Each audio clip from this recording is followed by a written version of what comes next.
Imagine calling 911 in your most desperate moment only to be met by silence. Across North Carolina and the nation, this nightmare scenario is becoming increasingly possible as 911 call centers face a critical staffing shortage. Dispatchers are overworked and under immense pressure. They're leaving the profession at alarming rates.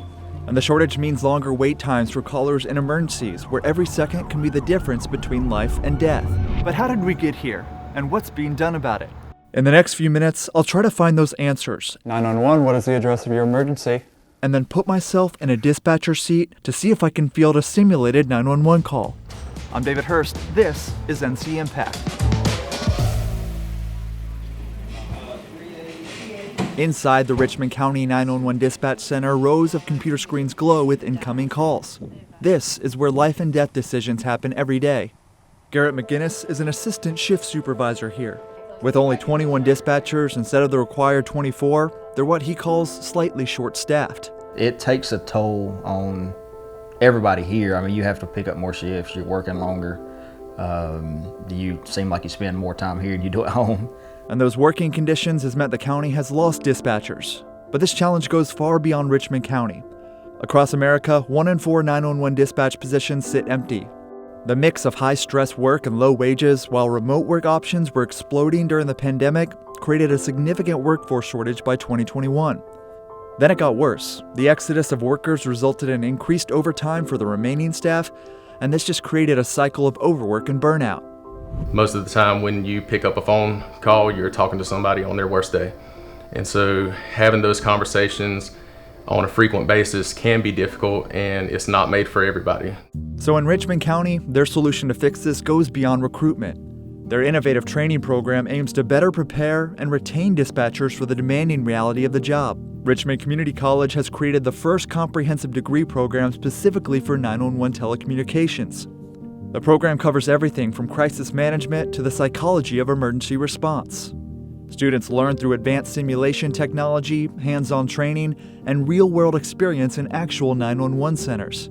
But what might make this program unique is its reach. Through partnerships with other community colleges, they're taking it statewide. You've got to invest in those folks because they're the difference between, in many cases, life and death.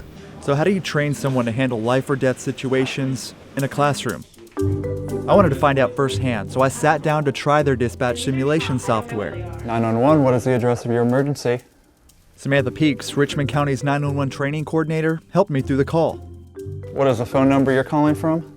On the other end of the line is an AI-generated caller whose neighbor had fallen off a ladder. Is someone helping him? During the 4-minute call, I got the necessary information from the caller and routed paramedics to the scene. All right. I think we did pretty good. Samantha's laugh wasn't very reassuring, so I checked my results. Oh, so I got a D.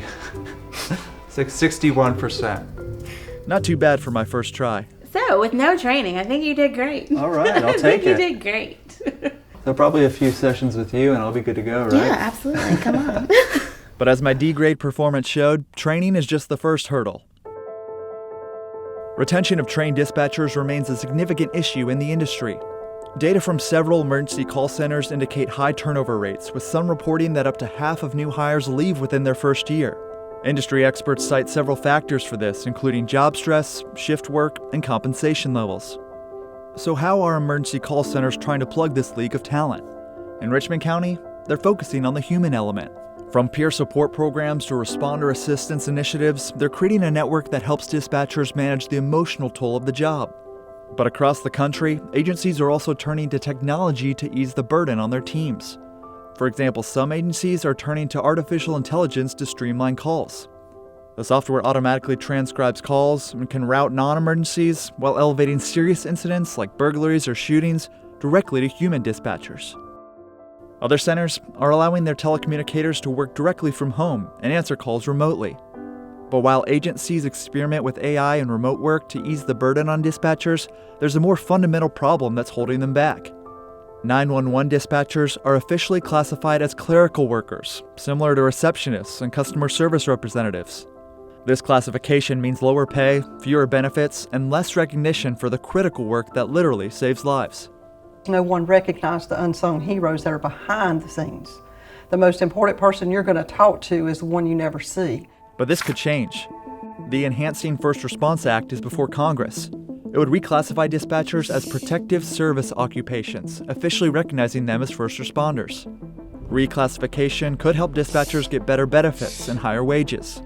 This isn't just a typical desk job, and that's where we're starting to grow the public's understanding of that. Even as staffing shortages strain the system, Garrett McGinnis finds optimism in these new approaches and hasn't lost sight of why he chose this career in the first place. I mean, it has its dark days, but I think if you can take every little win that you get, like the bigger picture is the fact that you get to help people.